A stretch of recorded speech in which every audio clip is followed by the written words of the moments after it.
मैं अनुराधा कुमारी आप सभी का जनरल स्टडी में स्वागत करती हूँ। दोस्तों आज हम बिहार एसएससी 10+2 का सेट देख रहे हैं और CGL 4 के लिए, ठीक है, जीके जीएस का। चलिए हम इसका फुल डिस्कशन करते हैं। पहले राफेल लड़ाकू विमान उड़ाने वाली भारत की पहली महिला। देखिए यह राफेल अगर पूछता तो इसमें भावना कंठ उठता, भावना कंठ आंसर होता, नहीं तो राफेल लड़ाकू विमान है दोस्तों, तो इसका आंसर होगा शिवांगी सिंह, ठीक है। Option number C. निम्नलिखित में से कौन सा ग्रह सूर्य के सबसे नजदीक है? तो आप लोग पढ़े भी होगा, बुध, शुक्र, पृथ्वी, मंगल, बृहस्पति, शनि, अरुण, वरुण, ठीक है। तो यह सूर्य के सबसे, यहाँ सूर्य है तो सूर्य के सबसे नजदीक बुध है, तब शुक्र है, तब पृथ्वी है, तब मंगल है। तो ऑप्शन नंबर ए होगा। मकर रेखा निम्नलिखित में से किस देश से होकर नहीं गुजरती है? तो देखिए जब हम ग्लोब देखते हैं दोस्तों, जो बीचों बीच जाती है इसको हम लोग 0 डिग्री अंशांश कहते हैं, या भूमध्य रेखा कहते हैं, या विषुवतीय रेखा कहते हैं, ठीक है। यानी 3 नाम है, 0 डिग्री अंशांश रेखा, भूमध्य रेखा है, विषुवत रेखा। जस्ट इसके 33.5 डिग्री नीचे आते हैं दोस्तों तो इसको हम लोग कहते हैं मकर रेखा, और जस्ट 33.5 डिग्री ऊपर जाते हैं तो उसको हम लोग कहते हैं कर्क रेखा। तो मकर रेखा दोस्तों 10 देशों से होकर गुजरती है, ठीक है। तो वही हमको पूछ रहा है कि मकर रेखा निम्नलिखित में से किस देश से होकर नहीं गुजरती है? तो ऑप्शन के अनुसार उरुग्वे होगा। लेकिन जब आप ग्लोब में देखिएगा दोस्तों, तो जब यह गुजरती है तो कहाँ कहाँ से गुजरती है? तो दक्षिण अमेरिका का दोस्तों 4 देश, और उसके बाद में अफ्रीका का हमारा 4 देश, 4 4 8 हो गया। और एक हिंद महासागर में आपका आ जाएगा मेडागास्कर, और एक ऑस्ट्रेलिया, ठीक है। आपको आसानी से याद हो जाएगा। जब आप मैप देखिएगा तो सबसे पहले चिली होगा, तब होगा अर्जेंटीना, तब होगा प्रागवे, तब ब्राजील। और जस्ट आप अफ्रीका में आइएगा तब हो जाएगा दोस्तों नामीबिया, बोत्सवाना, दक्षिण अफ्रीका, और तब मोजाम्बिक। मोजाम्बिक के जस्ट बाद में मेडागास्कर, तब ऑस्ट्रेलिया। तो इसमें ऑप्शन नंबर डी होगा। निम्नलिखित में से कौन सा आग्नेय चट्टान का उदाहरण नहीं है? तो आग्नेय मतलब आग, जहाँ से आग निकलता हो, यानी जब ज्वालामुखी फटता है दोस्तों तो जो चट्टान का निर्माण होता है वो आग्नेय चट्टान बनता है। तो ज्वालामुखी जब फटता है तो आप देखते होंगे हमेशा आग निकलता है। तो इसमें ग्रेनाइट, ग्रेवो, बेसाल्ट है, लेकिन स्लेट नहीं है। तो देखिए आग्नेय चट्टान जो कठोर होता है, इसमें जीवाश्म यानी कोई भी जीव जंतु नहीं पाए जाते हैं। वहीं जब अवसादी देखिएगा दोस्तों, तो जिसमें अवशेष होता है, अवसादी का मतलब जिसमें अवशेष हो, तो अवशेष उसी में रहता है जिसमें जीव जंतु हो, जिसमें से पेट्रोलियम निकलता है, खाद्य पदार्थ वाला निकलता है, और रूपांतरित जो दोनों का मिला जुला हो। तो स्लेट एक रूपांतरित चट्टान है, न कि आग्नेय है, न ही अवसादी है। भारत की किस नदी को अपने प्रदूषण प्रवृत्ति के कारण जैविक मरुस्थल कहा जाता है? तो याद रखिएगा दामोदर नदी।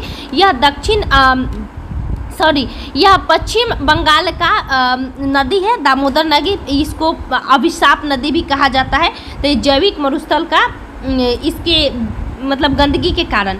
हेमिस नेशनल पार्क भारत के किस शासित प्रदेश में है? तो लद्दाख में मोस्ट इम्पोर्टेंट। इसके अलावा दाचीगाम आप पढ़े होंगे, दाचीगाम, उसके बारे में किश्तवाड़, ये दोनों जम्मू कश्मीर में है, दाचीगाम और किश्तवाड़। लेकिन हेमिस कहाँ है? लद्दाख में। अभी आप लोग आज ही के न्यूज़ में पढ़े होंगे कि 4 नए जिले इसमें बने थे, ठीक है। लेह और कारगिल 2 था, और इसके अलावा 4 अन्य जिले बने हैं, जैसे जास्कर हो गया, नुब्रा हो गया, ठीक है। 2 अन्य हैं। भारत की सबसे बड़ी कृत्रिम झील कौन सी है? तो सबसे याद रखिएगा एक ही को है जो कि सबसे बड़ी है, गोविंद सागर झील, मतलब सबसे बड़ी कृत्रिम झील है, जो कि ये आपका सतलुज नदी के किनारे पर स्थित है, यानी सतलुज नदी से इसका तट है। और उसके अलावा पूछेगा दोस्तों कि विश्व का सबसे बड़ा कृत्रिम झील कौन है? तो यह है कैरोबा नदी, कैरोबा झील, ठीक है, कैरोबा झील। ग्रीष्म ऋतु में तीव्र आर्द्र हवा, मतलब जब गर्मी होता है दोस्तों जून जुलाई के महीना में, यानी लगभग मई जून के महीना में, तो उस समय जो हवाएं चलती है तो उसका अन्य जगहों पर अन्य नाम रहता है। जैसे कि पूछ रहा है कि काल बैसाखी कहाँ कहते हैं? तो बैसाखी दोस्तों याद रखिएगा पश्चिम बंगाल में कहते हैं। इसके अलावा दोस्तों पूछता है कि नार्वेस्टर, तो नार्वेस्टर पूर्वी भारत में कहते हैं, ठीक है। कहाँ पे? पूर्वी हिस्सा में कहते हैं। उसके अलावा दोस्तों हमारा जो एक और होगा कि आम्र वर्षा किसे कहते हैं? तो केरल में इस हवाओं को आम्र वर्षा कहते हैं। और कॉफ़ी वर्षा कहाँ कहते हैं दोस्तों? तो इसको हम लोग कहते हैं कर्नाटक में। कर्नाटक में आप लोग जानते हो कि यही बरसात के बाद कॉफ़ी पकना स्टार्ट होता है, ठीक है। निम्नलिखित में से कौन पूर्वी घाट की पहाड़ी नहीं है? तो मोस्ट इम्पोर्टेंट हरिश्चंद्र पूर्वी घाट की पहाड़ी नहीं है। यहाँ पे महाराष्ट्र के पास हरिश्चंद्र है, ठीक है। जावदी, वेलिकोंडा और यहाँ सोसाचम है, लेकिन सेसालचम होता है, ठीक है। यह तीनों हमारा तमिलनाडु इस क्षेत्र में पाया जाता है। और देखिए एक और याद रखिएगा, तमिलनाडु के क्षेत्र में एक होता है दोस्तों, आप याद रखे होंगे कि नल्ला मलाई और अन्नामलाई। अन्नामलाई पूछे दोस्तों तो केरल में, नल्ला मलाई पूछे नल्ला तो ये हो जाता है दोस्तों आंध्र प्रदेश में, नल्ला आंध्र प्रदेश, अन्नामलाई केरल में। कौन सा राज्य जुलाई 2022 में सेमीकंडक्टर नीति, ये तो आप लोग पढ़े होंगे, गुजरात में सेमीकंडक्टर, इसके अलावा पर्यटन नीति भी लाया था। पर्यटन नीति के साथ साथ सेमीकंडक्टर नीति गुजरात। निम्नलिखित में से कौन एक ज्वारीय बंदरगाह है? ज्वारीय बंदरगाह दोस्तों आप लोग पढ़े भी होंगे, कांडला एक ज्वारीय बंदरगाह कहता है। और साथ में कांडला को दोस्तों विभाजन बंदरगाह भी कहा जाता है। जब भारत का विभाजन हुआ था तो इस बंदरगाह का बहुत इंपॉर्टेंस था, ठीक है। राइट टू रिपेयर कानून पारित करने दुनिया का पहला शहर कौन सा बना था दोस्तों? तो न्यूयॉर्क बना था। बिहार का दूसरा चिड़ियाघर किस जिले में बनेगा? तो यह आप लोग पटना में तो सब लोग घूम चुके हैं, अब अररिया में घूमिएगा, ठीक है। अररिया में दूसरा चिड़ियाघर, जैसे कि एम्स अभी पटना में बना है, अब दूसरा बना है दोस्तों दरभंगा में, ठीक है। तो दूसरा एम्स पूछेगा दोस्तों तो दरभंगा में, दूसरा चिड़ियाघर पूछेगा तो अररिया। टाइगर स्टेट के नाम से किसे जानते हैं? सब लोग को पता है, मध्य प्रदेश, जिसमें 11 टाइगर बाघ अभ्यारण्य है, ठीक है। तो टाइगर स्टेट के नाम से मध्य प्रदेश को जाना जाता है। अब बिहार में एक टाइगर रिजर्व है, वाल्मीकि टाइगर रिजर्व। निम्न में से किसे एशिया का ज्योतिपुंज कहा जाता है? तो सबको पता है गौतम बुद्ध, जिन्होंने मध्यम मार्ग को अपनाने का बोला था, और 563 ईस्वी में इनका जन्म हुआ था, ठीक है। और 483 पर इनका मृत्यु हो जाती है। अगला है कि मोहनजोदारो किस नदी के तट पर स्थित है? तो दोस्तों मोहनजोदारो सिंधु नदी। इसमें पूछता भी है कि मोहनजोदारो पाकिस्तान के किस जिले में स्थित है? तो लड़काना। यानी देखिए इसका ट्रिक हम बार बार बताते हैं कि मोहन एक लड़का है, तो मोहन लड़काना जिला में, ठीक है। और पाकिस्तान के मोंटेगुमरू जिलों में जो है दोस्तों वो हड़प्पा है, ठीक है। तो मोंटेगुमरू जिलों में हड़प्पा और मोहन लड़काना जिला में, ठीक है। अगला है कि सतलज नदी सल्तनत काल में दीवान ए रियासत। तो दीवान ए रियासत क्या थी दोस्तों? तो यह बाजार नियंत्रण विभाग से संबंधित है, ठीक है। और दान विभाग से याद रखिए दोस्तों दीवान ए खैरात, यानी खैराती में हम लोग नहीं कहते, खैरात में थोड़े बटता कि हम तोरा के दे दिए, तो यह खैराती है।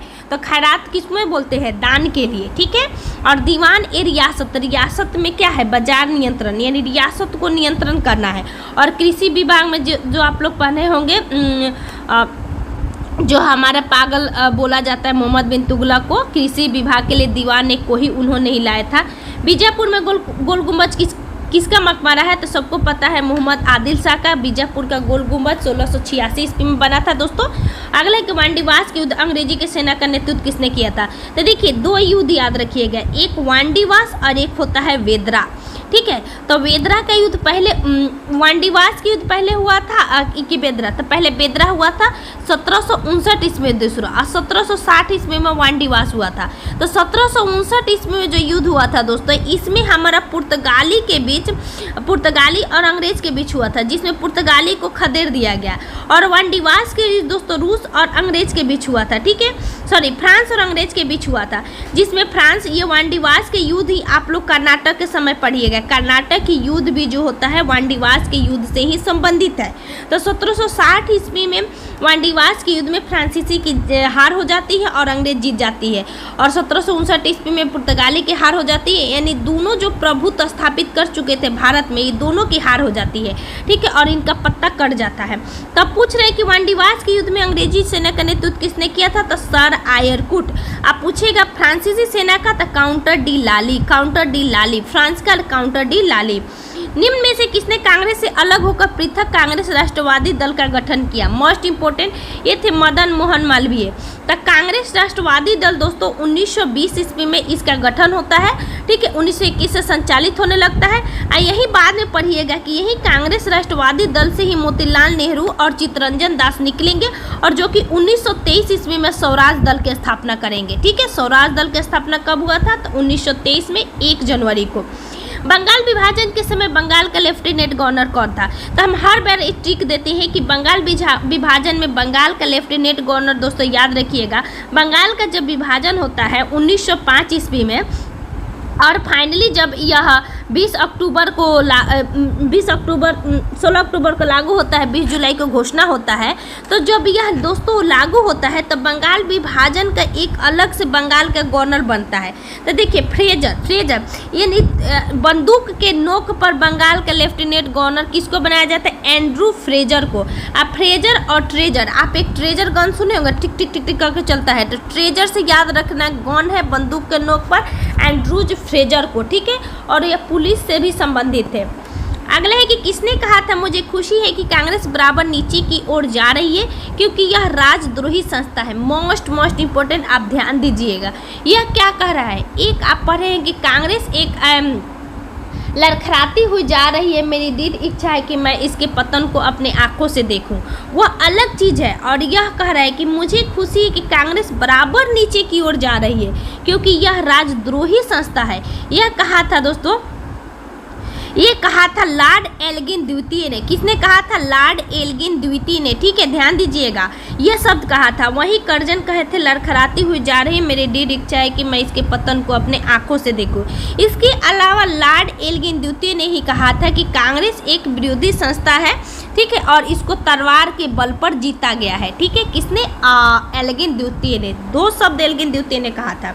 अगले अखिल भारतीय राजनीति में महात्मा गांधी। देखिए अखिल भारतीय का मतलब होता है ऑल इंडिया, यानी ऑल इंडिया पर शुरू किया गया पहला साहसिक कदम क्या था? तो रौलट सत्याग्रह ही था, जो कि 1919 में हुआ था। चंपारण दोस्तों था,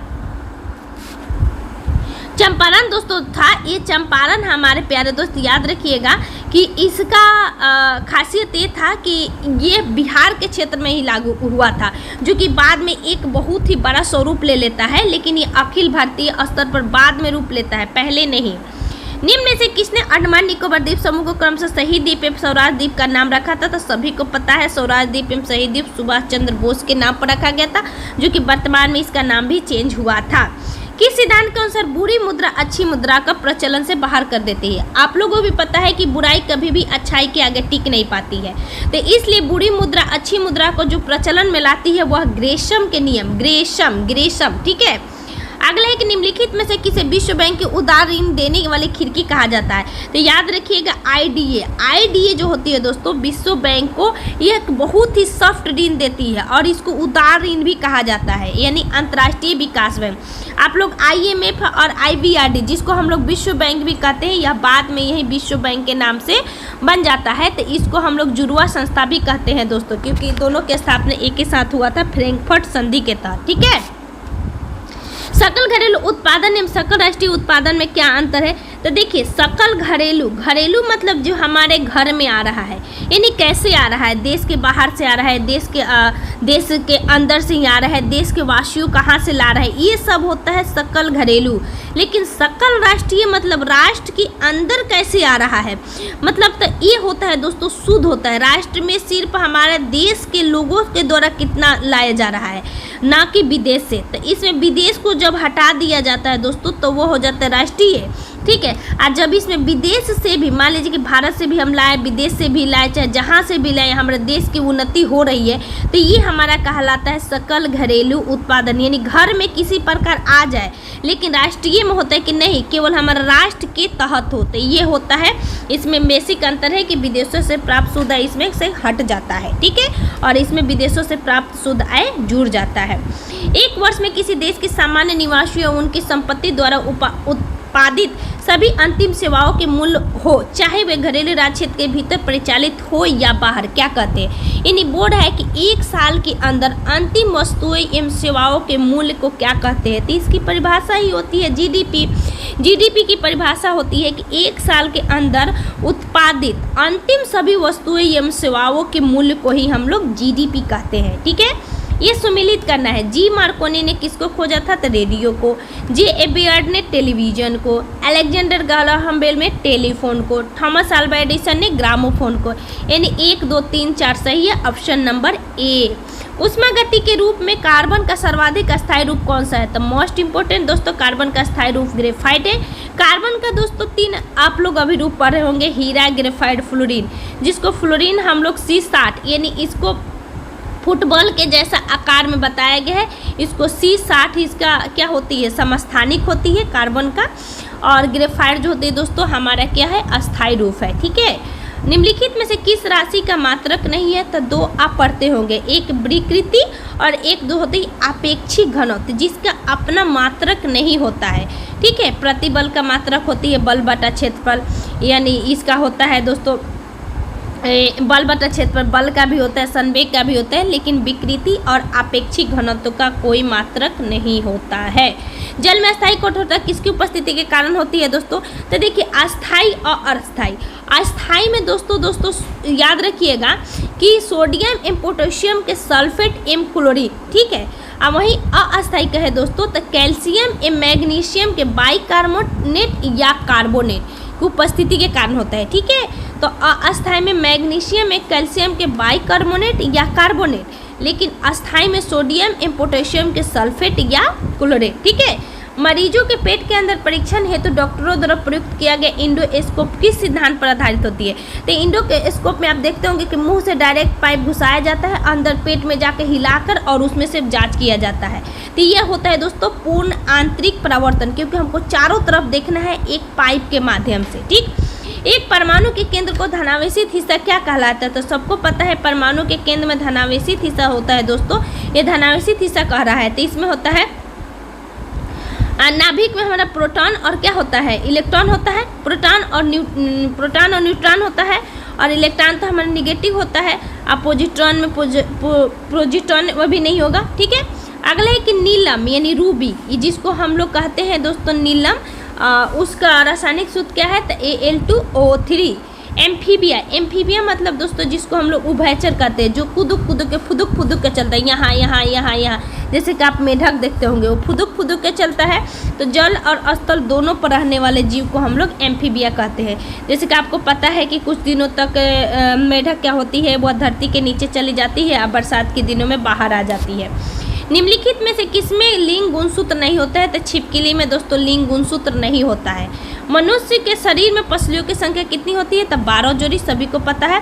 पसलियों की संख्या है ऐसे 24 होगा दोस्तों, लेकिन यह 12 जोड़ी होगा। मनुष्य के शरीर में निम्न में से कौन उत्सर्जी अंग नहीं है, यहाँ 24 होगा आंसर।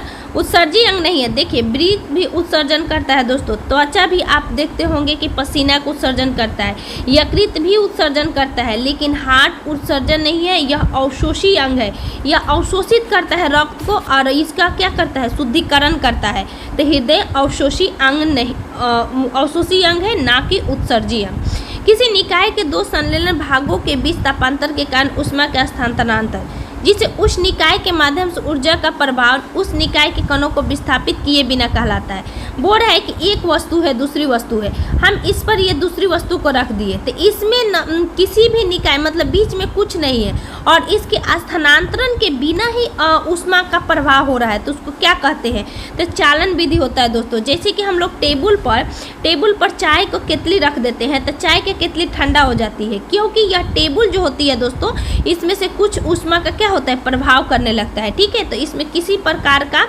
कोई चीज़ नहीं आता है, माध्यम नहीं होता है। जैसे कि आप लोग विकिरण में पढ़ते होंगे कि किसी भी माध्यम की आवश्यकता नहीं होती है और सूर्य का प्रकाश विकिरण के माध्यम से ही धरती पर आती है।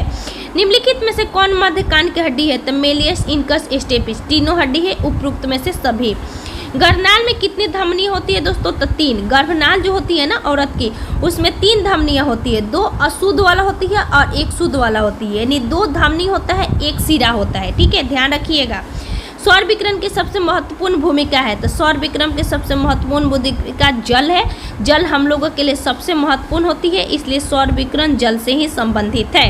राष्ट्रीय पर्यावरण अभियांत्रिक शोध संस्थान कहाँ स्थित है दोस्तों, तो नीरी नागपुर।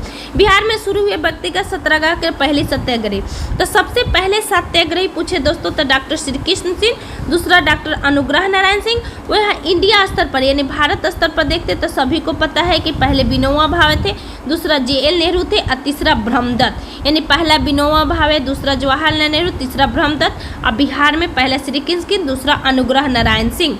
भारतीय संविधान में नीचे दिए गए कर्तव्यों में से किसको मौलिक कर्तव्यों की श्रेणी में नहीं रखा गया है, तो दोस्तों मौलिक कर्तव्यों की श्रेणी में आयकर भुगतान को नहीं रखा गया है, क्योंकि इनकम टैक्स हमारा मौलिक कर्तव्य नहीं है, यह इनकम टैक्स के तहत मतलब जिसकी यह आय पर निर्भर करती है। ठीक है, बाकी सभी है।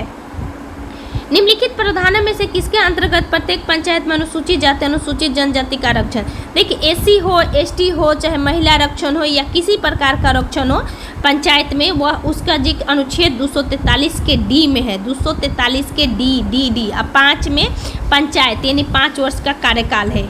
ई में किस अनुच्छेद के तहत भारत में 1975 में आपातकाल की घोषणा किया गया था दोस्तों, तो 1975 में दोस्तों हमारा हुआ था राष्ट्रीय आपातकाल। राष्ट्रीय आपातकाल का मतलब अनुच्छेद 352। राष्ट्रपति शासन तो होता है दोस्तों 356, अब वित्तीय आपातकाल 360, तो 352 आया था उस समय, ठीक है। राष्ट्रपति निम्नलिखित में से किस कोष में किसी अप्रत्याशित खर्च के लिए धन निकाल सकता है, तो सभी को पता है कि अप्रत्याशित संचित निधि है दोस्तों। अगला है कि आगे हम चलते हैं, नहीं सॉरी यहाँ पे हम गलत कर रहे हैं। अप्रत्याशित खर्च मतलब जब भी मान लीजिए कि आपको ऐसे नॉर्मल धन निकाला जाता है, आप कभी बहुत जरूरी पड़ जाए तो दोस्तों आकस्मिक निधि से निकलता है। समेकित निधि और संचित निधि दोनों एक समान ही है, ठीक है। निम्नलिखित में वह कौन सा एक संवैधानिक निकाय है, तो संवैधानिक निकाय सबको पता है नियंत्रण महालेखा, सत्कर्ता नहीं है, लोकपाल भी नहीं है, और यह एक विधेयक के तहत लाया गया था, लेकिन नियंत्रण महालेखा परीक्षण संवैधानिक निकाय है, अनुच्छेद 148 में इसका जिक्र है। अगला है 9वें एशियाई स्तरीय गोलमेज सम्मेलन 2022, तो दोस्तों यह भारत में हुआ था। नीति आयोग का अध्यक्ष कौन है, तो दोस्तों नीति आयोग से भारत के प्रधानमंत्री होते हैं। 1 जनवरी 2015 को इसका स्थापना हुआ था। National institution transforming for India होता है इसका full form, national institution transforming for India. निम्नलिखित में से कौन मूल अधिकार केवल नागरिकों को प्राप्त है, तो देखिए यह पूछ रहा है विदेशी को प्राप्त नहीं है, तो केवल भारतीयों को प्राप्त है। 15, 16, 19, 29, 30 यानी 5 अनुच्छेद केवल भारतीयों को प्राप्त है। बाकी टोटल जितने भी मान लीजिए कि हमारा टोटल 24 अनुच्छेद में से 5 अनुच्छेद घटा दिए, तो 19 अनुच्छेद है जो भारतीयों को प्राप्त है और विदेशियों को भी प्राप्त है। तो इसमें से कौन सा अनुच्छेद 15। अगला है कि स्थानीय संस्थाओं का प्रशासन कुशल इकाइयों के रूप में न होने के कारण क्या है, तो याद रखिएगा बहुत अच्छा क्वेश्चन है, इसका होगा दोस्तों अपर्याप्त धन। अपर्याप्त धन भारतीय संविधान में संशोधन प्रक्रिया किस अनुच्छेद से ली गई है, तो सबको पता है अनुच्छेद 368। बेटन कप किससे संबंधित है, तो हॉकी से, Beighton Cup hockey, Beighton Cup hockey. Bharat के प्रथम उपराष्ट्रपति डॉक्टर सर्वपल्ली राधाकृष्ण, यही बाद में जाकर दूसरा राष्ट्रपति बनेंगे, ठीक है। मुख्यतः आप पढ़िएगा कि जो जो उपराष्ट्रपति रहे हैं बाद में राष्ट्रपति भी बन जाते हैं, ठीक। अंतरिक्ष में जाने वाले प्रथम भारतीय महिला तब वेलेंटिना तेरेस्कोवा, जुंको तेबई जो कि एवरेस्ट पर चढ़ी थी, जापान की। एस भंडारनायके क्या थी हमारा, यह श्रीलंका के ऐसी व्यक्ति महिला प्रधानमंत्री थे जो विश्व के प्रथम प्रधानमंत्री बनी। दक्षिण पूर्व एशियाई राष्ट्रों का संघ आसियान का मुख्यालय कहाँ है दोस्तों, तो जकार्ता, आसियान जकार्ता। निम्नलिखित घटनाक्रम को कालक्रम के अनुसार सबसे बाद में जो आता है, तो देखिए बारदौली दोस्तों 1928 में आएगा, चटगांव 1930 में आएगा, काकोरी 1925 में आएगा, नौजवान दोस्तों 1926 में आएगा। तो आप देखिए सबसे बाद में कौन आता है, चटगांव आता है जिसमें सूर्यसेन संबंधित थे, तो ऑप्शन नंबर हो जाएगा बी। बोले कि फिलीपींस की मुद्रा पीसो, वन को है जिसका दक्षिण अमेरिका और उत्तरी अमेरिका का वन है। पेरिस किस नदी पर है, तो हमारा दोस्तों सीन नदी पर है। टेम्स नदी पर लंदन है। डेन्यूब नदी से पाँच देशों से होकर बहती है डेन्यूब नदी दोस्तों, याद रखिएगा 5 शहरों है। और राइन नदी आपको जर्मनी में है। नाल्को एल्यूमिनियम कंपनी किस देश की सहायता से स्थापित हुआ था दोस्तों, तो मोस्ट इंपोर्टेंट याद रखिएगा इटली। लावनी महाराष्ट्र का है दोस्तों, लावनी दोस्तों महाराष्ट्र का है। अगला है कि संविधान सभा द्वारा राष्ट्रगान को कब अपनाया गया था, तो सभी को पता है 24 जनवरी 1950 को संविधान सभा द्वारा राष्ट्रगान को अपनाया गया और 26 जनवरी 1950 से लागू हो गया हमारा संविधान। 24 नवंबर 1949 को कुछ हुआ नहीं था, इसे दिया गया है। आगे कहते हैं बोडो भाषा मुख्य रूप से किस राज्य में बोली जाती है, तो सबको पता है बोडो डोगरी मैथिली संथाली, जो कि हमारा 92वां संविधान संशोधन के तहत जोड़ा गया था। तो ये असम में बोला जाता है। बोले कि रबी फसल नहीं है दोस्तों, तो मूंगफली रबी फसल नहीं है, मूंगफली सरसों यह सब खरीफ फसल है। 1992 में सबसे कम उम्र में पद्म भूषण पुरस्कार पाने वाले शास्त्रीय नृत्यांगना कौन थे, तो देखिए ये बहुत अच्छा क्वेश्चन है दोस्तों, सोनल मान सिंह थे। अगला है कि भ्रष्टाचार, यह बहुत पुराना है अभी भ्रष्टाचार बोध सूचकांक में भारत दोस्तों 50वें स्थान पर था, लेकिन अब हो गया है इसका रैंक बहुत ज़्यादा नीचे गिर गया है 93, ठीक है। और यह बहुत ही दयनीय स्थिति है दोस्तों। आशा करती हूँ आप लोगों को अच्छा लगा होगा, क्योंकि मुझसे जितना होता है डिस्कशन बहुत कम समय में 70 को क्वेश्चन को कराना बहुत ही मुश्किल बात होती है दोस्तों। अच्छा लगे तो प्लीज़ वीडियो को जरूर शेयर कीजिएगा, आप वीडियो को लाइक कीजिएगा, चैनल को सब्सक्राइब कीजिएगा। Thank you so much.